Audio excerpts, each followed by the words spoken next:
che splendono e accendono questa valle ancora una volta, una tradizione che si rinnova con un'atmosfera assolutamente vibrante, coinvolgente, multiculturale, che ci emoziona, ci appassiona, ma che ci insegna che questa è la strada che dobbiamo percorrere verso la fratellanza universale. È un evento unico che suggella, è come se fosse il battesimo di quello che succederà l'anno prossimo di Agrigento capitale italiana del 2025. Agrigento è sempre stata capitale della cultura, quest'anno ancora di più e un altro anno poi ci sarà l'esplosione finale.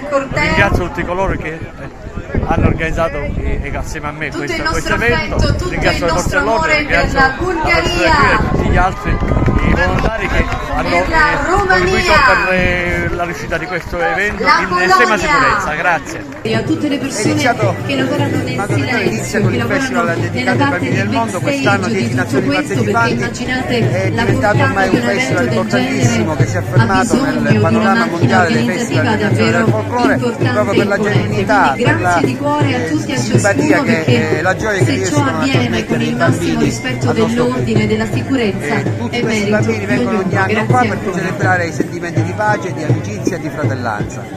Quest'anno una grande novità, che poi non è una novità, è un ritorno il gruppo dell'Ucraina. Siamo riusciti a portare un gruppo dell'Ucraina che sta entusiasmando molto il pubblico agrigentino. E comparire su questa iniziativa, sulla festa del mandorlo. È una cosa di una struggente bellezza. Vedere tutte queste fiaccole, tutti questi paesi, tutta questa voglia di fare pace e di amicizia.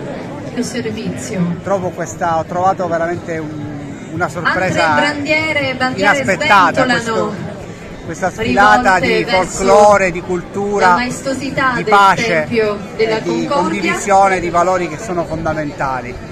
Con l'augurio che attraverso la conoscenza reciproca si possano superare tutte quelle barriere che oggi ci dividono. Dietro davanti a un tempio secolare, ovviamente. Oggi l'accensione del tripode è un momento importante, parte da Agrigento il messaggio di pace nel mondo.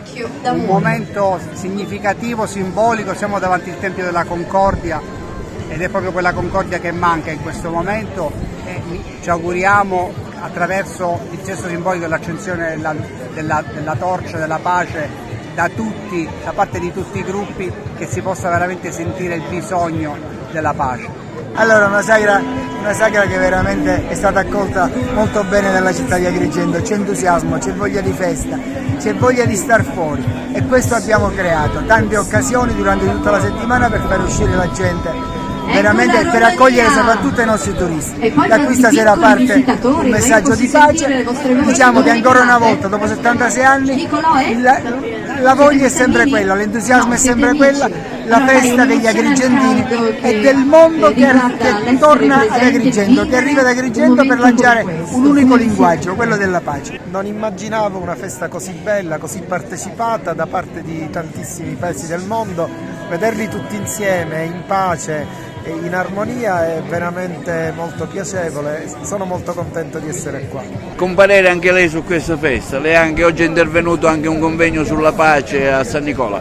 Sì, sono intervenuto con piacere e sono rimasto piacevolmente colpito, è una manifestazione unica, molto molto bella, bisogna esserci per capirla.